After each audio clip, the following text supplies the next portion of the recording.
You're saying the blue tarp. From that blue tarp is actually a trailer where somebody lives.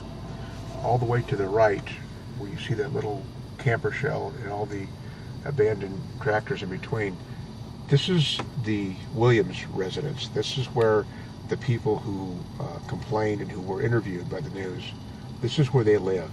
Okay. They have been living there for 18 years illegally. They're basically squatting on the land. Nothing is permitted up there.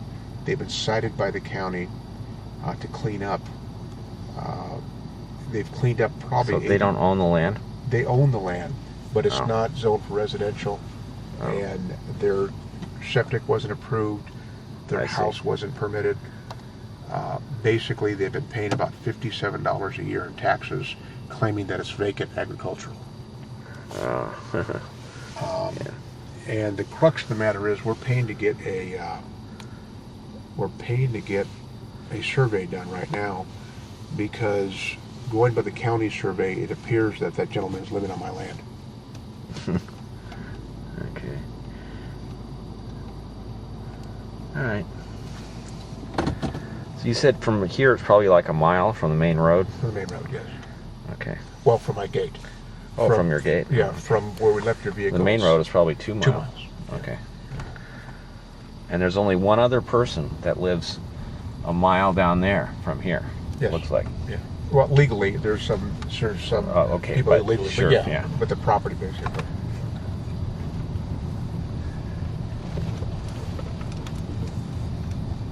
To my house, have a cup of coffee, top way if you like, or you want to go vice versa. Or? Either, actually, right now, if you just want to keep driving, then I can just keep on rolling this thing. Okay. I don't want any video inside my house. Oh, of course not. Yeah. Of course not. But that's my home. This is the home's permitted. Absolutely, no doubt about it. This is an airplane hangar because that's Charlie, my caretaker. That's an airplane hangar because you'll see it. I'll show you the documents. This is a registered airstrip. It's been registered since 1994. It was owned by a reserve deputy. It's up here is where the airstrip is. It was owned by a reserve deputy who was a pilot for the sheriff's department.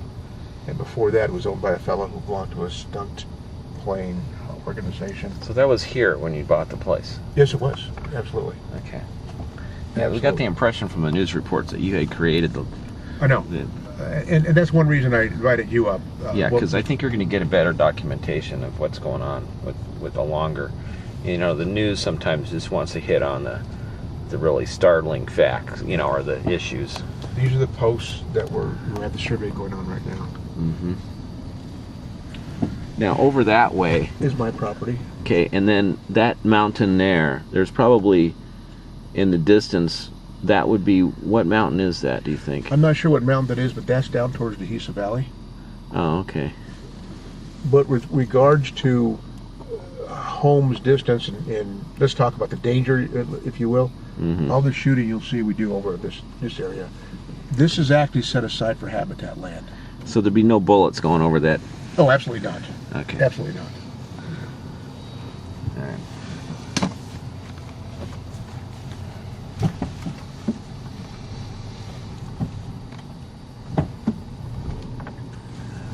We have cleared a lot of brush. This is one of the X's that closes the landing strip to let the general public know that it's closed.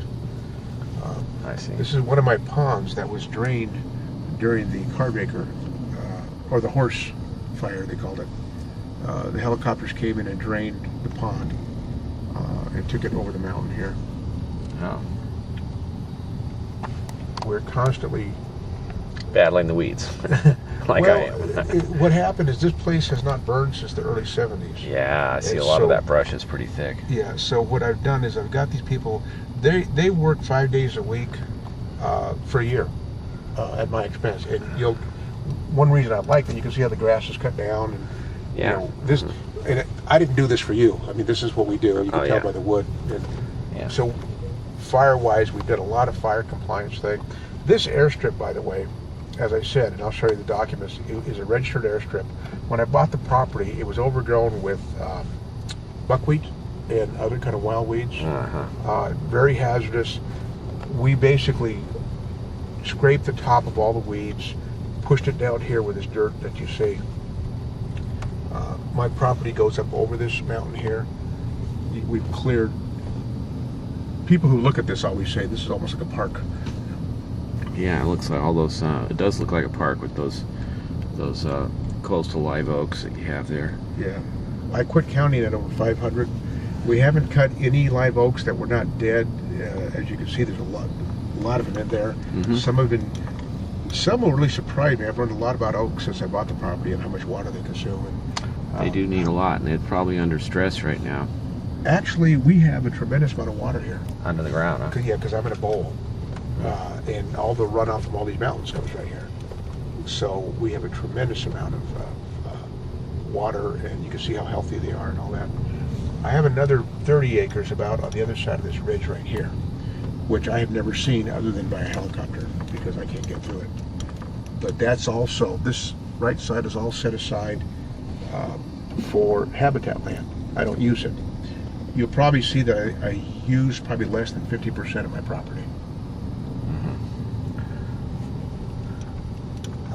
Beyond here is National Forest, and over that way is a small section of National Forest. This is our impact area. We've actually had, you can see the flower growth right now. I actually had hydroseed come in and spray this. What the flowers and the greenery does, it keeps the dirt from eroding. But it also, believe it or not, really cuts down, once it's all filled in, it cuts down quite a bit on any kind of noise echoing. So now, this looks like a target area. Yes, this is a target area. And so would people be shooting at these little white things then? Yes. And then the bullets, they just hit them and they, do they go into the bank then, or where do the bullets go? There's two types of bullets we use. We use what's called frangible ammunition, which some people call green ammunition, which is a composite that has no lead in it. It's more like looks like a ceramic. And what that does, that just disintegrates into powder. And it's environmentally safe. That's what we do the majority of our training with. The regular bullets, if they miss, they'll go into the soil. But I should have showed you, in that berm, a foot above the ground, which you couldn't see, we have layers and layers of vinyl. And we have a lead reclamation plan that we use. Okay, so under the ground you've already installed that. Yes, absolutely. I see. I mean, it's there.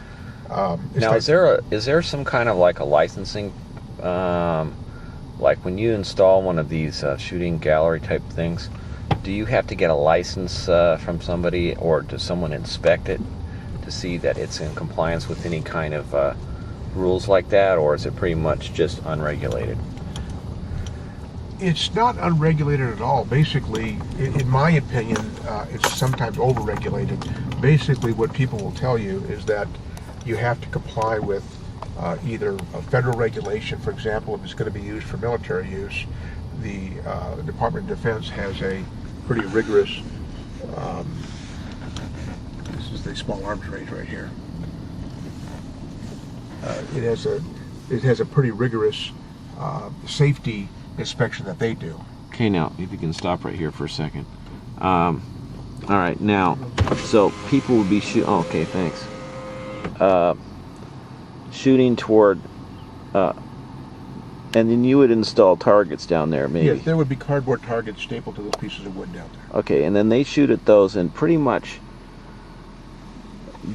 these people are reasonably good shooters, so the bullets don't go above the bank and hit the rocks or anything up there.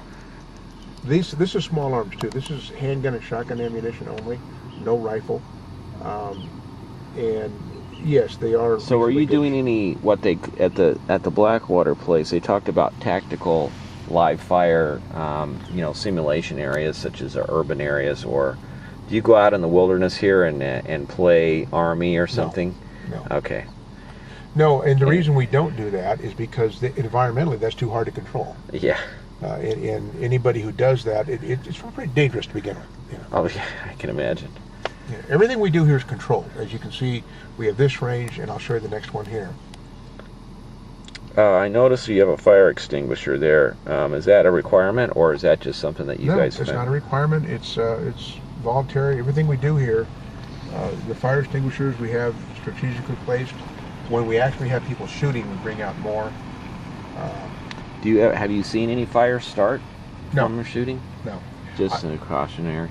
No, I will tell you, I've been in the shooting industry about 30 years. Yeah.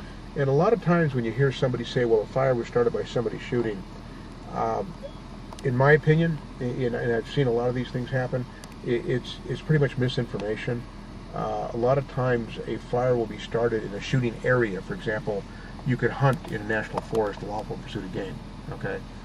And a fire may start, but if somebody was out there hunting, they'll say, oh, it had to be the hunters. But what they're basically, 9 times out of 10, it was an illegal campfire. Uh-huh. I know they have them at Camp Pendleton, but I think it's tracer bullets or something else that Actually, maybe. Yeah, I or think, flares or something. or usually it's a flare for marking, and Camp Pendleton gets shut down quite a bit. They shut it down during the fire season. Oh. They actually are self-regulated, that type of thing. Mm.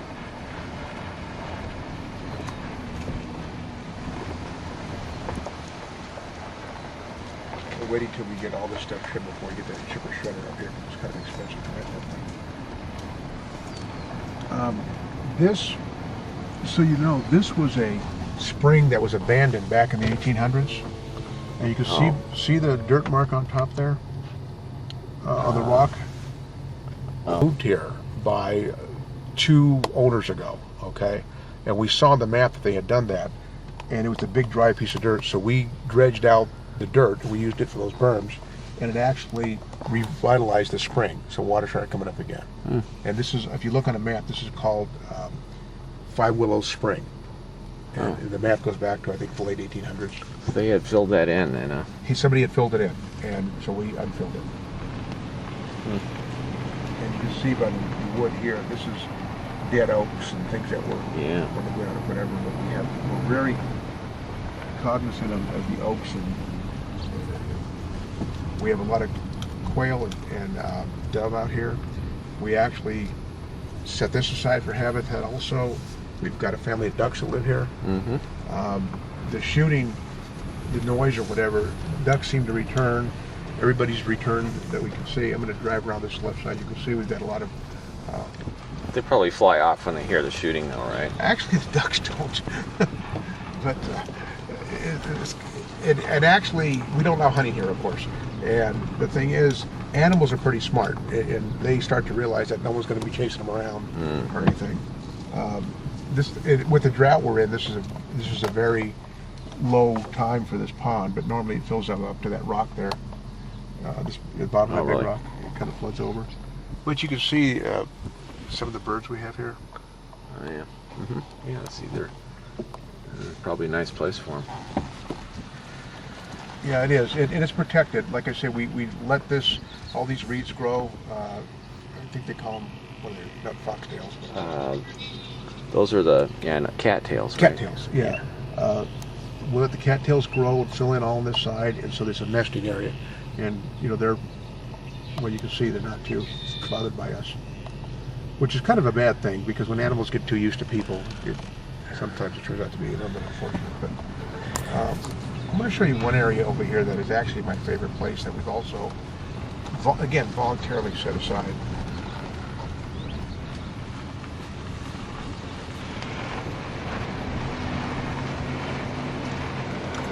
But I mean, everything, nothing was really under control here because you didn't go through any permitting process. So there wasn't like they said you had to set things aside, right?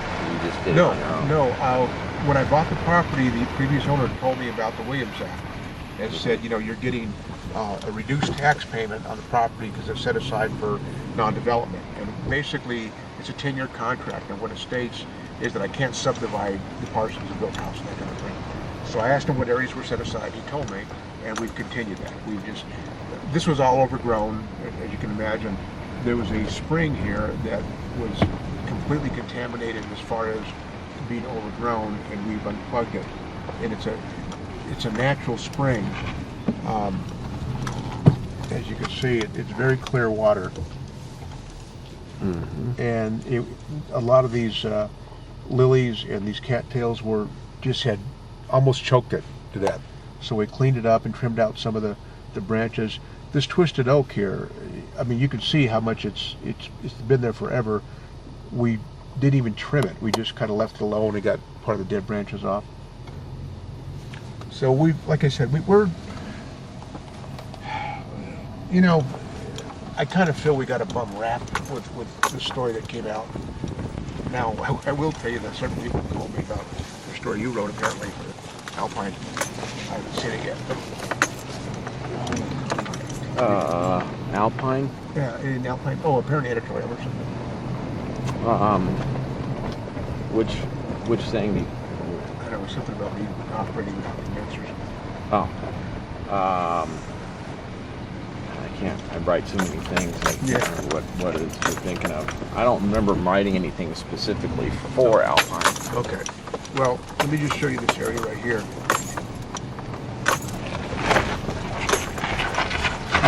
Nothing goes on over here. Okay, there's no shooting.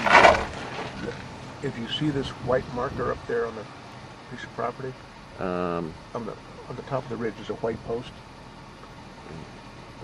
I don't see it. Okay, look at the highest point of this ridge right here. Highest point. Yeah. Way up there. Yeah, and then come down a little bit, and you'll see a white, like a PVC thing. Oh, I think I see it there. Yeah, that's basically one of the corner points.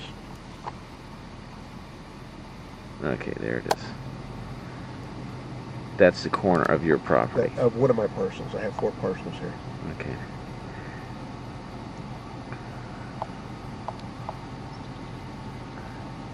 And then another corner of one parcel is this orange flag right here to the left. Oh yeah. And this is national forest beyond that boundary.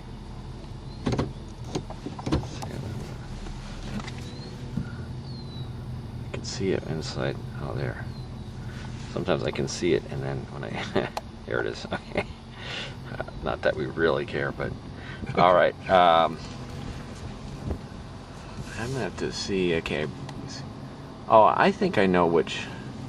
Isn't that the hill that's on the side of the Viejas Valley? I can't tell. It may be, because I see that big compound. I know this peak right here is Cuimaca Peak.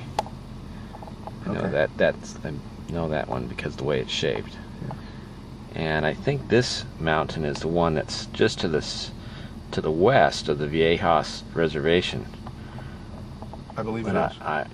Yeah, I think that's probably right. And then this valley that we see down here is, now that's the valley, that's the first valley. That'd be the Dehesa, Hapatul, Loveland Reservoir Valley, right? That one right there? Right. Okay. But actually, I'll have to see Loveland is way over to this area. Yeah, way to the left. And then there's that actually kind of rocky peak. Hidden Glen, that road that you Yeah. is down below here. Oh, okay. All right.